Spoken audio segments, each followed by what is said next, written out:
E agora o secretário de Habitação, Geraldo Magela, continua nos explicando sobre condomínios irregulares aqui no Distrito Federal. Secretário, agora se uma pessoa que tem uma fazenda, um terreno grande e quer dividir isso em vários lotes, pode, mas que não fique de forma irregular? Olha, a primeira questão que esta pessoa precisa ter como comprovado é que aquela área que ela tem, seja uma grande área ou um grande terreno, se está localizada em área urbana. Se estiver localizado em área urbana, tem várias tipificações de área urbana. Algumas podem ser construídos prédios de apartamentos, outros podem ser construídos apenas casas. Depende daquilo que nós chamamos de densidade populacional. Se pode morar mais ou menos famílias. Então, a partir da verificação se esta área está em uma área urbana, ela poderá sim ser parcelada, ela poderá servir a moradia. E se for rural? Se for rural, não pode. Toda a área rural só pode ter destinação rural e não pode ser parcelada para fins urbanos, e se dividida, só pode ser dividida em módulos de 2 hectares, ou seja, de 20 mil metros para finalidade rural, não pode para finalidade urbana. É realmente muito interessante. Agora, secretário, por que existe essa novela de regularização no DF até hoje? Por que isso ainda não foi solucionado? Na verdade, é uma questão muito complexa. Nós temos uma capital que foi implantada por desapropriações, muitas não foram concretizadas, outras foram concretizadas, mas não foram registradas em cartório, e há grandes divergências sobre quem é dono da terra. Mas também no passado houve muita omissão dos governos que não cuidaram deste assunto. Sob a orientação do governador Agnello Queiroz, nós implantamos, junto com a Secretaria dos Condomínios, junto com outras secretarias, o programa Regularizou é Seu. Agora a coisa vai andar. Nós já estamos regularizando cidades como Sol Nascente, a Estrutural, já começamos a regularizar condomínios e agora efetivamente vai andar. Nós não temos dúvida disso. E o que deve fazer para regularizar um condomínio? Como deve proceder? Olha, qualquer pessoa que tiver, ou seja, um condomínio ou uma área irregular, pode entrar no site www.regularizar.df.gov.br. Ali tem todas as instruções, tem todo o passo a passo, é muito didático, é muito fácil de ser manuseado e a pessoa precisa tomar a iniciativa da regularização. O governo vai fazer a sua parte, mas nós precisamos que o cidadão também cumpra o seu papel. Secretário, o programa Condomínio Legal SI agradece a sua presença novamente e parabeniza pelo trabalho que o senhor vem fazendo. Eu é que agradeço a oportunidade de estar de novo com vocês e pedir às pessoas que nos ajudem a regularizar, mas, sobretudo, denuncie aquilo que estiver começando como irregular hoje. Isso vai fazer com que o Distrito Federal seja um lugar muito bom para todos vivermos. Um grande abraço. O programa está quase chegando ao fim, mas antes disso, a gente confere mais dúvidas da população sobre condomínios. Os condôminos inadimplentes podem participar e votar nas assembleias? Bem, os condôminos inadimplentes não devem participar da assembleia. Podem participar desde que não se pronunciem. E não podem votar em assembleia. Isto é do Código Civil. Qualquer votação que um condômino inadimplente participe, ela é nula de direito. Gostaria de saber se o seguro é obrigatório e quem é responsável por ele. O seguro do condomínio é obrigatório, está previsto no Código Civil. Responsabilidade por contratar o seguro é do síndico. Ele tem que contratar o seguro. A Assembleia pode aprovar quais são as cláusulas que serão seguradas, os valores das cláusulas a serem seguradas. Mas o responsável é o síndico, de acordo com o Código Civil.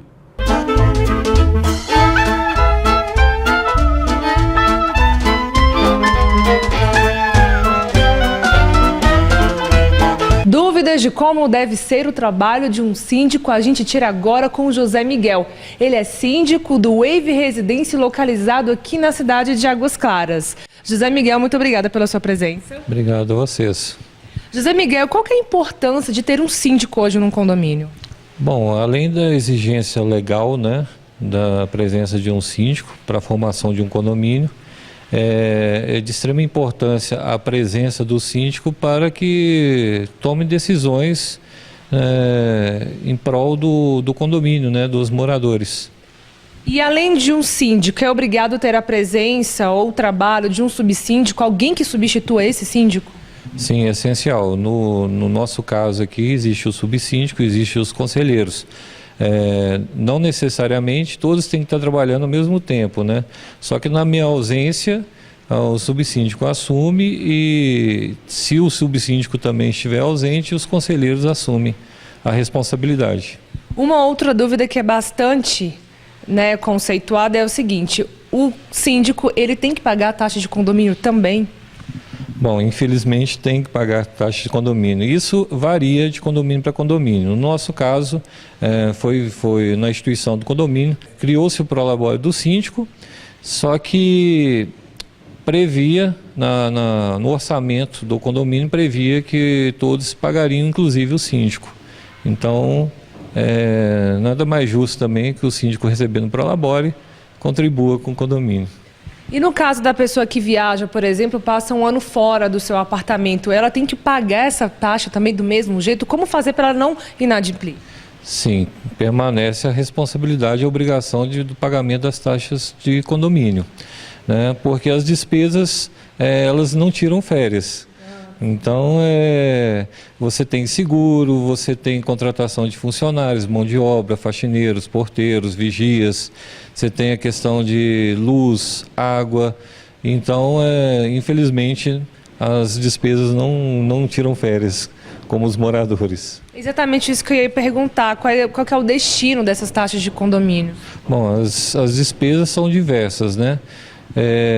No nosso caso, por exemplo, você tem piscina 24 horas aquecida, você tem sauna, você tem academia, você tem uma brinquedoteca, você tem um office, você tem um cinema, você tem um gourmet, você tem despesas de funcionários, e que não é barato, você tem seguro obrigatório predial, né? E outras despesas diversas. Qual que é a diferença dessa taxa de condomínio para a taxa extra ou uma taxa reserva, né? Uma caixa, digamos assim? Sim.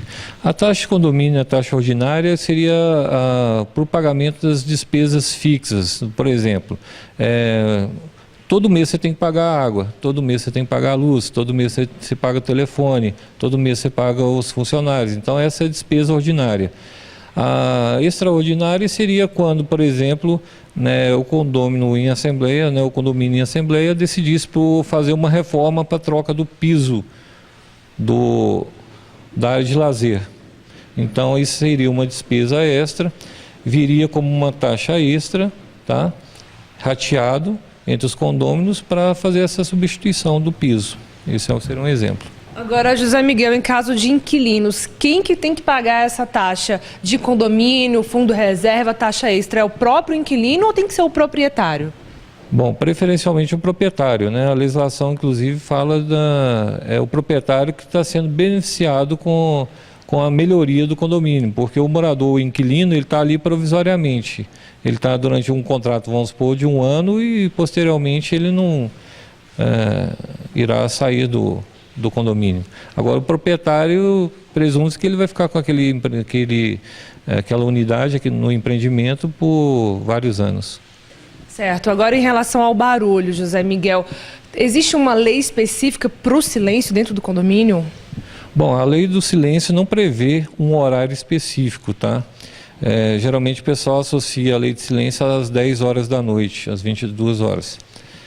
Enfim, isso não existe. Pode ser 9 horas da manhã ou meio-dia, se for um barulho excessivo, é proibido. Agora, no caso, por exemplo, de um espaço gourmet, você tem a possibilidade de estar liberando o uso com a utilização do bom senso, né, até as 22 horas, e a gente pede que depois das 22 o volume, o barulho seja reduzido de forma a não perturbar o sossego dos vizinhos. Condomínio legal para mim é aquele que, primeiro, ele parte de uma área que realmente é legal. Uma área que tenha dono, tem propriedade, não uma área pública qualquer, né? Além disso, temos que ver também a questão de localização, a distância entre rios, entre córregos, entre nascentes, né? A questão de respeito à acessibilidade, né? Aos cadeirantes, aos companheiros que têm alguma dificuldade de locomoção, de acesso.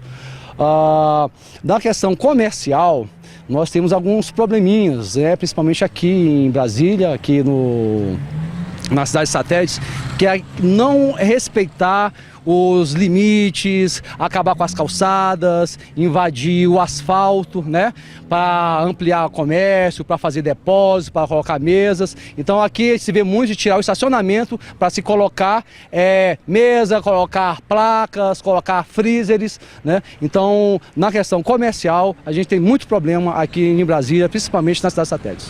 Bom, para mim, quando eu moro em condomínio, só que eu moro na QNL. Para mim, condomínio tem que ter um bom síndico, um bom convívio entre mesmo até os mesmos moradores, né? E uma boa área de lazer, tudo. Tem um bom relacionamento, com certeza, isso é fundamental. E muitas amizades, porque é através da amizade também que a gente consegue convencer as pessoas a se darem muito bem no condomínio. O condomínio legal para mim é ter um bom conforto, né? Uma segurança, né, para todas as nossas crianças, para nós também, né, o mais importante é isso, né. E este foi o nosso programa. Aproveite e curta a nossa página no Facebook ou então acesse o nosso site condominiolegalicia.com.br. Eu te espero no próximo programa. Tchau, um excelente domingo para você.